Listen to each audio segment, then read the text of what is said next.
Yoo yaa harka fuune akkam jirtu kabajamtoota jaallattoota keenya. Kun kan dhaggeeffachaatii fi daawwachaa jirtan obboleessi keenya sabboonaa ta'an. Nageenyi keenya bakka jirtutti hundi isin haa dhaqqabu jechaa harka fuune akkam jirtu. Guyyaan kun guyyaa jaalalaa, guyyaa gammachuu, guyyaa milkii akkasumas ta'us abdii guddaa qabna. Guyyaan kun hunda keenyaafis, naafis, siifis, nuufis guyyaa jaalalaa ta'u. Keessattuu yeroo garaagaraatti iddoo garaagaraatti haalli nuti itti deemaa jirru fakkeenyi nuti godhannu namoonni nuti if duratti ilaallu yeroo tokko tokko hin dhabdaa if duraa dhabdaa oduu deemtu deebisee atuyyuu otoo deemtu bakka itti deemtu otoo hin beekne fa'aan deemamaa jira. Har'a immoo obboleessi keenya qabsaawaan mirga dhala namaa kan duuba kiyyatti argitan kun maqaa isaa isinii dha'uun hin barbaachisu jechuun akkuma suuraa irraa argaa jirtan kun Hacaaluu Hundeessaa Boonsaati. Obbo Bennaanii jechuun illee natti ulfaata. Hacaaluun qabsaawaadha. Hacaaluun nama guddaadha. Hacaaluun anaaf akka nama dhuunfaattis nama agartee akka rool moodelitti fudhadhee ittiin ilaalu keessaa nama tokko. Kanaaf yeruma kamiyyuu onnee kiyya keessaayis ta'e onnee Oromoota keessaa hin badu. Kanaaf Hacaaluun barsiisaa keenyalleedha. Waa'ee aartii qofa osoo hin ta'in aartiillee muudii akka qabdu kanatti Hacaaluu Hundeessaati. Mee yoo kan dhagahamu ta'e muuziqaa ilmi namaa daggalaa bu'ee wanni hundi ambarraa tolti.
Kabajamtoota hordoftoota keenya ilmi namaa daggalaa turee bulee dabalaa kan jedhu weelluun kun weelluu namoota namummaati. Weelluu gartee gargaarsaati. Weelluun kun waa malee miti jechuun weelluu kana keessa waa hedduu ilaaluu dandeenya jechuun aadaa wal gargaarsaa keessatti daa'imman keessattuu yeroo garaagaraatti maatii qabeenya isaaniirraa buqqaanii iddoo garaagaraa turan kan ibsudha. Sila har'a Hacaaluun lubbuun jiraate Rabbi nafsa isaa haa maaru. Waa hedduu kan nun jedhu qaba ture. Akka tasaa ta'e harkarraa nu fuudhamee jira jechuu barbaadeeti. Kanaaf maaliif wal gargaarsi barbaachise? Aadaa wal gargaarsaa kun eessaa dhufe? Aadaa wal gargaarsaa aadaa namummaati. Namni waan nama ta'eef waan dhala namaa ta'eef nama gargaara. Waan gartee gargaaramuu qabu gargaara. Waan namni nu gargaaraa nun jedheef otoo hin taane waan namni gargaaramuu qabuuf kan gargaarrudha jechuudha. Kanaaf kun hundi akkasitti hubatamuun baay'ee barbaachisa. Yeroo hundumaayyuu gartee akkaataan namoonni namummaa ittiin gargaaran humanitarian service kan itti kenninu adda beekamee kan bahuu qabudha jechuu barbaadeeti. Kanaaf daa'imman qofaa miti manguddoonni jiru, qaama miidhamtoonni jiru. Namoonni Barnaabil Guruupiidhaan baay'een jiru. Namoota kanneen ammoo akkaataa ittiin gargaarru namuu kallattii ka'annee ittiin deemuu jira, itti deemaa jira, itti deemamuus qabaadha. Keessattuu dhaabbileen garaagaraa dhaabbilee namummaa irratti hojjetan yeroo dhiyoo asitti bahaa jiru. Dhaabbileen akka Egeree Charitable Organizationii yookaan ammoo kan hundeeffame Caayaa Humanitarian Organizationii akkasumallee dhaabbanni keenyallee jira. Dhaabbanni guddina hawaasa Oromiyaa kana qofaa miti dhaabbileen biroos jiru. Dhugumattuu saba kana gargaaruudhaaf dhaabbileen lamaa sadii otoo hin ta'in dhaabbileen 300 ol ta'u kafar godhuun akka hin dandeenyedha kan yaadnu. Maaliif bal'inni lafa isaarraa fi bal'ina rakkoo walxaxaan jiraachuu isaarraa kan ka'e. Kanaaf ammatti nuti maal godhuu qabna? Maaltu ta'uu qaba? Garamitti deemuu jirra kan jiru irratti xiyyeeffachuun baay'ee barbaachisaa ta'ee nutti mul'ata. Maaliif yeruma kamiyyuu akka namaatti yaadna taanaan yeruma kamiyyuu adeemsa dhala namaa kana gargaara taanaan kallattiin nuti ittiin deemnu kallattii murteessaa fi beekamuu qabu ta'uu qaba jechuudha. Kanaaf nus akka dhaabbata guddina hawaasa Oromiyaatti humanitaariyaa sarviisii tajaajila namummaa kennuudhaaf qophii barbaachisu xumurree dhaabbaticha immoo dhaabbata haaraa ta'u irraa kan ka'e amma gara hawaasaatti gadi buusaa jirra. Amma gara uummata keenyaatti gadi buusaa jirra. Egeree Oromoo fi Oromiyaa irratti dhala namummaa irratti gartee gosaa fi lammii amantiin otoo iddoo hin qoodin tajaajilli namummaa jechuun akkasii kennuudhaaf ammoo qophii barbaachisu xumurreetis jira xumuruu irrattis argamna jechuu barbaanneeti. Kanumaafuu namoonni ammoo ogummaa akkasii qabdanii uummanni kana haa gargaaru, namoota rakkatan daa'imman haa gargaaru, manguddoota haa gargaaru, qaama miidhamtoota haa gargaaru, wal gargaarsa haa tumsinu. Namoota baay'ee jira. Kanarraa waan nyaatan hin qabne jiru, kan waan uffatan hin qabne jiru. Namoonni kun hundinuu numa eeggatanii, nurraa dhalatanii carraa itti ta'e malee buqqa'uudhaafis, rakkachuudhaafis, beela'uudhaafis hin dhalanne isaan akka tasaa ta'e carraan isaan dhaqqabe ammoo carraa beela'uu rakkachuu ta'uu danda'a. Haa ta'u garuu isaan kun immoo otoo nuti jirru, otoo sabni kun jiru, otoo gayyiin kun jiru uummanni kun rakkachuu hin qabu. Akka nama dhuunfaattis yeroo garaagaraatti argaa jirra. Gargaarsa adda addaa godhamaa jira. Haa ta'u garuu bifa qindaa'eenis itti deemamaa jira. Kun qofti gahaa miti jechuu barbaanne. Kanaaf maal ta'uu deema? Adeemsi jiru keessatti namoonni wal gurmeessuu qaba. Ogummaa wal gurmeessuu qaba. Adeemsa jiru keessatti ammoo wal deeggaruu, wal cimsuu, wal bira dhaabbachuu barbaachisa. Keessattuu dhimma gargaarsa hawaasummaa, dhimma gargaarsa namummaa, dhimma siyaasaatti akka hin taane jala muramee beekamuu qaba. Dhimmi kun dhimma hawaasummaati. Dhimma siyaasaa wajjin wal qabatu miti. Dhimmi hawaasummaa immoo eenyuyyuu ilaallata. Anaas isaas hunda keenyaa nuus ni ilaallata jechuudha. Kanaaf dhuguma namummaa irratti hojjenna taanaan ilaalcha siyaasaa tokkoon malee uummata kana gargaaruu, uummata kana biraa dhaabbachuun dirqama qabna jechuudha. Nulleen kanuma bu'uura godhachuudhaan ilaalcha siyaasaa hundarraa bilisa taanee uummata kana gargaaruudhaaf, uummata kana tajaajiluudhaaf, uummata kana gartee rakkoo qalbii isaaniillee furuudhaaf hojjechuu irratti argama dhaabbanni dhaabbata guddina hawaasa Oromiyaa. Kanaaf isinoo koottaa gara keenyatti dhaabbata keessan faana dhaabbadha. Dhaabbanni keenya immoo dhaabbata namummaati. Siyaasa kamirraayyuu bilisa nu dhaabbanni kun wanni adda isa godhu hundi isaa dhaloota qubeetiin kan ijaarame dhaabbata jabaa fi dhaabbata wabii sabaa ta'e dhaabuudhaaf kan deemu jirru. Dhaabbanni kun ammoo amma sadarkaalee godinaalee aanaalee irratti gadi bu'uutti irratti argama. Dhaabbanni keenya yeruma kamiyyuu uummata kanaaf wabii ta'uu, yeruma kamiyyuu uummata kana gartee onneetti horuu akka ta'u kan ogeessi ogummaa isaa qofaan dhufee uummata isaatti tajaajilu akka ta'u godhuu irratti argamna. Kanaaf dhaloonni kun ammoo hoogganamus hin beekaa. Darbees lolchiisee mo'achuus akka beeku argisiisnee jira. Waggoottan 2-3 darban keessatti. Akkuma kaleessa mirga sabaatiif falmina har'a immoo dantaa sabaatiif rakkoo hawaasummaa saba kana mudate.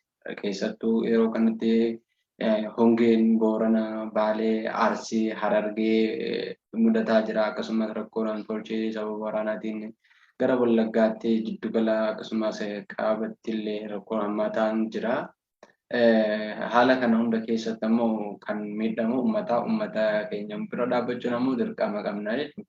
Kanaaf bifa qindaa'een uummata kana tajaajiluu feetu yoo dhuguma tajaajiluu feetan ta'e ilaalcha siyaasaa kamtu irraa bilisa taatanii, ilaalcha amantii kamirraa bilisa taatanii, ilaalcha namummaa kamirraa bilisa taatanii namaaf nama gargaarsa qofa taatanii gara keenya kottaa waliin uummata keenya haa tajaajilu kan isinii jedhu asuma waamicha keenya isin dabarsu barbaada.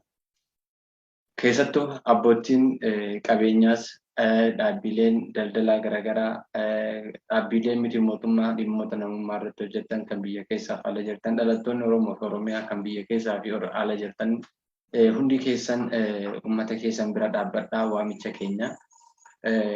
Rakkoo hammaataatu jira. Hongeen rabboonni dheerachuu irraa kan ka'e rakkoo gurguddaa dhufaa jira. Dhufees jira. Uummanni kun baay'ee miidhamaa jira. Haa ta'u garuu uummanni kun rakkoo isaanii kana furuudhaaf qaama namoota muraasaa qofaan furamuu hin dandeenye. Akka sabaatti yoo waltumsine akka namaatti yoo waltumsine rakkoon kun akka furamuu danda'u dhalattoonni Oromoo keessaaf ala jirtanillee waamicha keenya isin goona kottaa uummata keenya nu cinaa dhaabbadhaa uummata keenya haa gargaarru nu cinaa dhaabbadhaa. Rakkoo dhufe kana haa baraarudha. Amma rakkoon guddoo rakkoo lubbuu baraaruuti. Uummata kana lubbuu haa baraarru kan isiniin jenna. Akkuma beekamu Oromiyaan rakkoo hawaasummaa guddaa qabdi, rakkoo dinagdee guddaa qabdi, rakkoo kana immoo furuudhaaf dhalootuma ishiitiin kan furamu. Oromiyaan akka Oromiyaatti rakkoo kana furuudhaaf yeroo kanatti kan barbaachisu deeggarsaa tumsa namummaati. Hawaasummaa manguddoota qaama miidhamtoota keenya rakkoo yeroo uumamu dursa irra saaxilamummaa ta'an manguddoota horii isaanii deemee ka'uun fiiganii bahuu hin dandeenye kan fiiganii qabuu hin dandeenye daa'immanii qaama miidhamtoota kana keessatti ammoo jarri miidhamaa jira.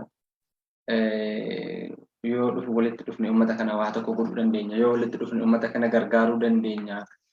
Yoo waan biraa miti Oromoon kun miiliyoona 50 Oromoo miiliyoona 50 gaanfa Afrikaa keessa jiru kun addunyaa guutuurra jiru kun birrii tokko qofa walitti yoo fide birrii miiliyoona 50 jechuudha.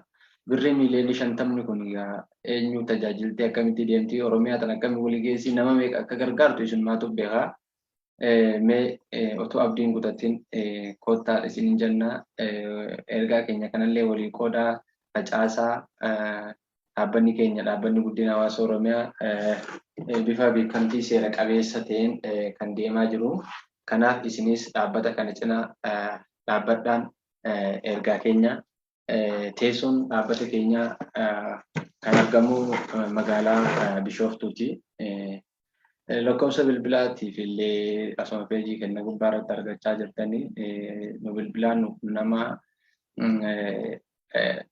Emailii keenya immoo dhagahaoromia@gmail.com akkasumas lakkoofsa bilbilaa duwwaa 910 duwwaa 827 nu qunnama. Peejii Facebook kenna Oromiyaa Community Development Organization kan jiru illee yoo nu qunnamtan ni jirra. Haatumsinu uummata kana isin jenna dhaabbata keessa yoo cimsitan uummata keessan cimsitanii uummata kana bira dhaabbachuuf ammoo bifa qindaa'een ta'uu qaba. Nam tokko gargaarsa nyaanni asirra nam tokko gootu yookiin ammoo daqiiqaa muraasaaf gootu faayidaa hin qabu. Yoo walitti dhufe immoo waan guddaa ta'uu danda'a. Humna keenya walitti deebisnee uummata kanaa tajaajiluun ergaa keenya maqaan kiyya Sabboonaa Xahaatiin jedhama.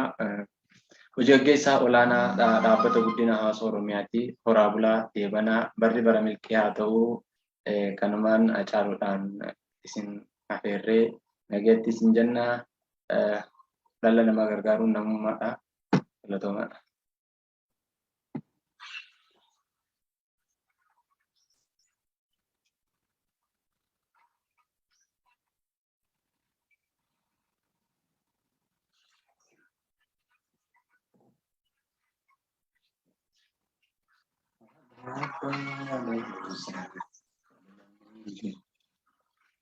Daa'iman kana gargaaruun